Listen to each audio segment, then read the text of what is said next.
शिव शिष्यता के 3 सूत्र साधन। अभी विषय पर बोलो। इसके पूर्व आम सभा में कुछ प्रस्ताव आए, 1-2। मैं तो आपकी आम सभा में हूँ नहीं, मात्र अतिथि हूँ। अतिथि के रूप में भी मेरा कुछ प्रस्ताव है।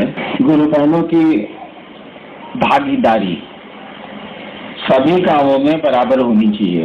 वो मेरा आना हो, मेरा जाना हो, मेरा रहना हो, महोत्सव हो, संगोष्ठी हो, कोई कार्यक्रम हो, मेरा ही नहीं आपका भी कोई कार्यक्रम हो, जैसे आप करते हैं क्षेत्रों में छोटे छोटे कार्यक्रम, क्या तो अंग्रेजी में बोलते हैं आप लोग, मिनी महोत्सव। फिर सीतामढ़ी में क्या तो बोला जाता है, विशेष चर्चा। तो आज तक हमको नहीं समझ में आया कि विशेष क्या। अगर इन कार्यक्रमों में भी गुरु बहनों की बराबर की भागीदारी हो, यह आपको सुनिश्चित करना चाहिए। आम सभा में ये प्रस्ताव पारित ही कर दिया, लेकिन प्रस्ताव पारित करने से क्या होता है? जब तक आप इस बात को समझेंगे नहीं होगा। मैं तो कई बार से कह रहा हूँ कि ऐसा करना चाहिए, ऐसा करना चाहिए। बहुत कम अंशों तक लागू होता है, पूरी तरह तो लागू होता नहीं। हम आप चाहेंगे तो लागू करेंगे। सब काम, अधिकांश हमारा आपका काम गुरु बहनें करती हैं। वो टोली बना के घूमती हैं, शहर से बाहर जाती हैं, बगल के 2 जिलों और राज्यों में जाती हैं। आपके महोत्सव के लिए वो पैसे इकट्ठा करती हैं, धूप में घूम के। आपको ये सोचना होगा कि अगर वो आप शिव के शिष्य हैं, वो भी शिव की शिष्य हैं। और मैंने बहुत साल पहले से इस बात को समझा है। हम जरूर कहते हैं कि हम मन से शिव गुरु होंगे, भाव से होंगे, लेकिन महादेव का ऐसा कहना नहीं है। उनका कहना है कि जो मुझको अपना शिष्य कहता है वह मेरा शिष्य है। अगर कोई मुंह में उसके पास कौन चीज से बोलेगा? आप मनवा पर तो उसका नियंत्रण है नहीं। उनका यह मानना है कि जो मुझको अपना गुरु कहता है, जो अपने को मेरा शिष्य कहता है, वह मेरा शिष्य है। हाँ, इतना जरूर कहना है कि वे उन प्रश्नों का उत्तर नहीं देते जो भाव से नहीं पैदा। अगर भाव जनित प्रश्न है तो शिव उसका उत्तर देते हैं, अन्यथा नहीं देते। किसी के सवाल का उत्तर वो नहीं देंगे। कोई देवता हो, कोई हो, उससे कोई मतलब नहीं। कितनी बड़ी सत्ता हो वो, जो दिखती है या नहीं दिखती, उसका उत्तर वो नहीं देगा। लेकिन वे इस बात को स्वीकार करते हैं कि जो मुंह से भी कहता है कि शिव मेरे गुरु है, वो मेरा चेला है। मात्र आपकी जिज्ञासाएं, आपके सवाल जो आप में पैदा होती, वो अगर भाव के तल पर नहीं पैदा होंगे तो इसका उत्तर वह महादेव नहीं देगा। आप ढूंढिए उत्तर, वह नहीं देगा। लेकिन आपको अपना शिष्य मानने को शिव तैयार हैं, और आज से नहीं, मैं 30 वर्षों पहले से इस बात को जानता हूँ। इसलिए शिव के शिष्यों की अवमानना हम आप नहीं करें, ये ध्यान रखना होगा। शिव के शिष्य बेइज्जत नहीं हो, आपसे दुखी नहीं हो, यह आपको ध्यान रखना चाहिए। वो गुरु बहन हो या गुरु भाई हो। नियमों में कठोरता तो बड़ी जरूरी है, नियमों में सख्ती तो बहुत जरूरी है, लेकिन व्यवहार की मधुरता भी उतनी ही जरूरी है। हमने एक बार आप लोगों को कहा था कि जब कोई नहीं मानता है उसके पांव पकड़ लीजिए, उसके बाद नहीं मानता है तब हमसे आके पूछिए कि अब नहीं मानता। लेकिन ऐसा दुनिया में कौन आदमी होगा जिसके आप पांव पकड़ लेंगे और वो बात को नहीं मानेगा? तो वो आदमी नहीं होगा। तो आदमी नहीं होगा तो जानवर तो बोली से समझते हैं, वो तो बोली से सुनते नहीं। चलिए विषय पर आते, बोलिए। शिव शिष्यता के 3 सूत्र साधन। रास्ते साध्य की प्राप्ति। सवाल को, विषय को समझने का प्रयास करिएगा। शिव शिष्यता के 3 सूत्र साधन, यानी सीढ़ियां, यानी रास्ते। साध्य ये नहीं है। अंतिम क्या है? खंड साध्य की प्राप्ति। साध्य की प्राप्ति 3 सूत्र नहीं है, यानी 3 सूत्र आपको मिल जाए, आपको उपलब्ध हो जाए, ये आपका साध्य नहीं है, ये आपकी मंजिल नहीं है।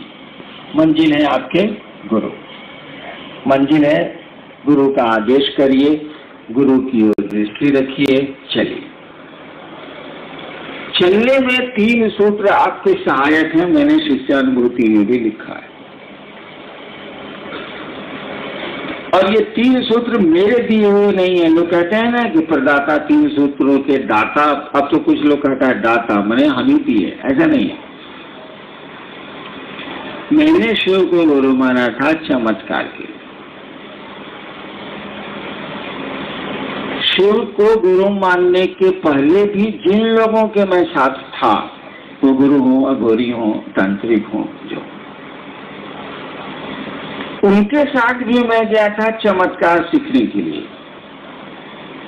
उसके पहले भी जब मैं दूसरा तीसरा में पढ़ता था तो बैठ के चमत्कार करता था। कुछ कहानियां मुझको याद हैं, पूरी नहीं याद। उस समय किसी ने हमको नहीं कहा था कि चमत्कार करो, ना मैं कुछ जानता था, लेकिन तब भी इस धंधे को करता था। अकेले चुपचाप बैठ जाता था, टिकोला खाता रहता था, लकड़ी से चारों ओर घेर लेता था और अगल बगल के साथियों को कहता था जो छोटे छोटे थे कि देखो अभी मंत्र से हम सोना का जहाज मंगाए। मतलब बच्चा का खेल वो भी उसी तरह का। कहने का अर्थ हुआ कि पैदाइशी कुछ चमत्कार करने की आदत मुझको थी और वही संस्कार पैदा होने के बाद भी आया। बहुत कम उम्र में भी मैं सीढ़ियों पर महादेव का फोटो रख देता था, टेबल बनाता था, सीढ़ियों को ऐसे रख दीजिएगा फोटो तो सीढ़ी पर अड़ जाए। मेरे घर में गाड़ी रही है हमेशा। उस समय पेट्रोल पंप बहुत दूर दूर होते थे, इसीलिए घरों में पेट्रोल रखने के लिए जर्किंग और वो 5 लीटर वाला टिन रखा जाता था। मेरे घर में भी 2-3 गाड़ियां थी। बाबूजी वो पेट्रोल वाला टिन रखते थे, जर्किंग रखते थे, कहा कि पेट्रोल मिलता ही था 150-200 किलोमीटर दूर, गैप बहुत था, दूरियां बहुत थी। मैं क्या करता था कि महादेव का फोटो सीढ़ी पर रख दिया, पाइप ले आया, घर में पाइप पड़ा ही रहता था पेट्रोल टंकी में डालने के लिए, गाड़ी की टंकी में। उस टिन में पानी भर के पाइप लगाया, साइफन किया, मुंह से खींच के पानी पाइप से गिरने लगा। और फोटो में जो काठी लटकाने का एक रिंग होता है, लकड़ी वाले फोटो में रिंग नहीं रहता, इसमें काठी में फोटो लटकाया जाता है, उसी रिंग में पाइप घुसा देता था और महादेव के फोटो पर पानी गिरता रहता था। पूरी सीढ़ी जब नीचे तक भीग जाती थी तो नीचे हल्ला होता था कि जरूर बउआ ऊपर में कुछ कर रहे हैं। और लोगों के आते आते पूरे फोटो की तस्वीर गल के गिर जाती थी। पानी गिरेगा तो फोटो कैसे, कागज कैसे रहेगा? शिवलिंग थोड़ी है, पत्थर थोड़ी। धीरे धीरे गुरुओं का साथ हो गया और दूसरे गुरुओं का साथ हो गया। शिव की वह पूजा का सिलसिला बंद हो गया। वह पूजा का सिलसिला मुझको किसी ने सिखाया नहीं था। मेरे घर में शिव की पूजा करने वाले लोग नहीं थे। मेरे पिता भी उन दिनों भगवती की साथ में पूजा करते थे, शिव की पूजा का सिलसिला नहीं था। लेकिन मैं फोटो पर पानी चढ़ा के फोटो को बर्बाद करने का मास्टर था। जितने का मेरे घर में फोटो थे महादेव के, सब गल के गिर जाते थे। वही पानी उनको पटाता था मैं, तो फोटो गिर जाएगा, गल जाएगा। सिलसिला लंबा चला। उसी सिलसिले में मंडल जी मिले हमको, जो मेरे कॉलेज के शिक्षक थे। इनको भी पकड़ के मैं श्मशान ले जाता था। लेकिन जो चीज सीखने में गया था सीख नहीं पाया। मैं चमत्कार सीखने गया था, उसको सीख नहीं पाया। गंदी चीजें मैं सीख गया, जो मैं नहीं चाहता था वो मैं सीख गया। क्योंकि जिन लोगों के मैं साथ था वो लोग तो सिखाएंगे वही सीखेंगे, वो चीजें मैं सीख गया। लेकिन मैं जो चमत्कार करना चाहता था वो मेरे मन लायक मुझको मिला नहीं। मैंने पाया कि ये लोग जो चमत्कार करते हैं एकदम इन लोगों का ठगी वाला मामला। मैंने जो पाया, सबको मैं नहीं कहता ऐसा, लेकिन मुझको जो मिला वही ना मैं कहूँगा। पूरी तरह ठगी का मामला है, भले आप उस बात को नहीं जानते हो। चमत्कार की व्याख्या ये है जिसके रहस्यों को आप नहीं जानते। चमत्कार उसी को कहते हैं जिसके रहस्यों को हम आप नहीं जानते। रहस्यों को जान जाइएगा तो कोई चमत्कार नहीं।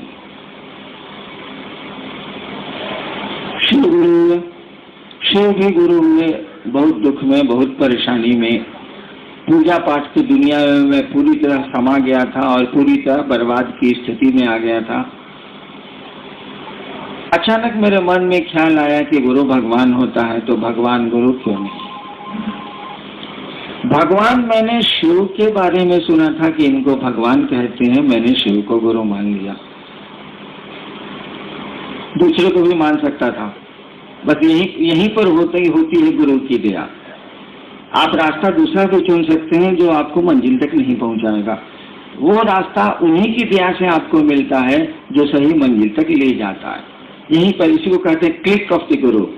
सही गुरु आपको हमेशा इंटरफेयर नहीं आपके जीवन में करेगा। सही गुरु हर जगह आपको नहीं, कुछ नहीं बोलेगा, वो करो, करते चलो। जहां देखेगा कि मामला बहुत गड़बड़ा हो जाएगा वहीं वो आपको छुएगा। ऐसे भी स्कूलों में मास्टर सूत्र बता देते हैं, बच्चे हिसाब बना लेते हैं। सूत्र भूलिएगा तो गणित गलत होगा। अब मैं जो पीछे देखता हूं तो मुझको लगता है कि वही पहली स्थिति थी जब गुरु ने मुझको काबू किया, जब महादेव ने मुझको घुमाया। क्या? शिव को गुरु मानने की मंशा दे दी, इच्छा दे दी। ये तर्क जरूर डाल दिया कि शिव भगवान को कहते हैं, गुरु भगवान होते हैं, तो भगवान गुरु काहे नहीं है। भगवान, मैंने शिव के बारे में सुना था, मैंने शिव को गुरु माना। शिव को गुरु माना मैंने उस परेशानी में कि अब वापस मैं नहीं लौट सकता था। आप सारे रास्तों पर चले हैं और आपको गड्ढे ही गड्ढे मिले हैं, एक अंत में एक रास्ता मिला है। अब तो वापस होने का कोई स्कोप नहीं है। अगर 5 रास्ते आते हैं तो 5 पर आप चले हैं, अब एक ही रास्ता बचा है जिस पे आपको चलना है। अब तो कोई उपाय नहीं है वापस लौटने का, कोई वापसी हो नहीं सकती। शिव को मैंने गुरु माना, कुछ शर्तें बनाई। शर्त आदमी इसलिए बनाता है कि उसको तकलीफ होती, चोट लगती। मुझको चोट लगी थी, मैंने भी शर्त बनाई। आप आसमान से आएंगे तो आपको गुरु नहीं मानेंगे। आप आदमी के रूप में आएंगे, साधु के रूप में आएंगे तो आपको गुरु नहीं मानेंगे। क्योंकि आसमान से शिव के रूप में तो मैंने 2 साल से मैं प्रेतों को देख ही रहा था, बाद में पता चला कि ये प्रेत हैं। ये मेरी व्यक्तिगत अनुभूति है, मैंने खुद देखा था इसको। शिव के रूप में लोग आते थे, मैं समझता था शिव के लोग हैं, अंत में 2 साल के बाद निकले प्रेत। वो ₹100 आपको कितना दिन ठगेगा, सारा एक दिन तो ओरिजिनल ही नहीं करेगा। तो मैंने कहा कि आप आसमान से उतरिएगा तो हम आपको गुरु नहीं, क्योंकि मैंने प्रेत देखे हैं शिव के रूप में। अब मुझको तो ये ज्ञान ही नहीं है कि पहचानूं कि शिव कौन है और प्रेत कौन है।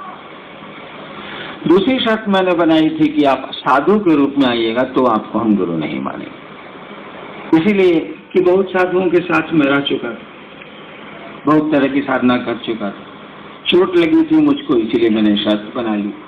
तीसरी मेरी एक बड़ी पुरानी आदत, बचपन की आदत है, जिस काम को खत्म कर दिया, पूरा कर दिया, उसको फिर छेड़ूंगा नहीं।